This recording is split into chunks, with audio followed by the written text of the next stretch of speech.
Ok, dans l'épisode d'hier, j'ai mis un extrait de film avec le terme strep throat, ce qu'on peut traduire en français par une angine.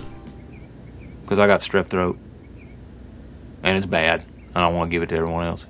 Ici, vous avez le mot throat, qui est la gorge, et strep, c'est une version courte de streptococcal pharyngitis, ce qui est une sorte de pharyngite. Bien sûr, je n'y connais rien, ce n'est probablement pas exactement une angine, mais c'est la meilleure traduction en français. Donc je pensais qu'aujourd'hui on pourrait parler des noms de maladies de base en anglais, comme quelqu'un me l'avait proposé il y a un moment de ça dans les commentaires. Ok, vous savez probablement qu'en anglais, la douleur, ça se dit pain. Mais il existe aussi un synonyme souvent utilisé pour parler d'une douleur à un endroit précis, c'est ache. Ici, le CH se prononce que. Ache. Et vous le trouverez souvent après une partie du corps, comme par exemple headache. Head, c'est la tête, donc headache, c'est un mal de tête. Ou encore backache. Back, c'est le dos, donc backache, c'est un mal de dos. Et ça devient plus perturbant avec stomachache. Stomach, c'est l'estomac ou le ventre, donc avoir un stomachache, c'est avoir mal au ventre. Ici, les deux CH se prononcent bien que. Stomach, ache.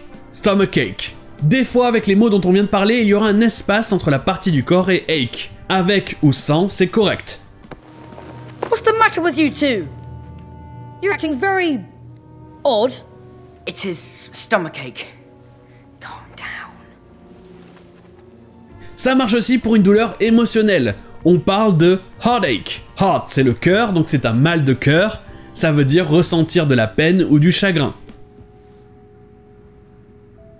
It's these cards. And the movies and the pop songs, they're to blame for all the lies. And the heartache, everything. Il y a un instant, je parlais de headache, de mal de tête. Et bien dans le même contexte, vous trouverez un mot français en anglais. Une migraine se dira migraine. Photosensitivity, headache sometimes. Marshall, are you having a migraine? I'll be alright. Ensuite, voyons une maladie très banale, un rhume. En anglais, ça se dit simplement a cold. En français, on parle de attraper froid. Et bien en anglais, on dit littéralement attraper un froid. To catch a cold. Don't want you to catch cold. Et enfin, parlons de la grippe. En anglais, ça se dit flu. C'est une version raccourcie de influenza, un mot pris de l'italien. Do you like a napkin or something? Here. What, do you have like the flu? I don't know. God, I hope you're not pregnant.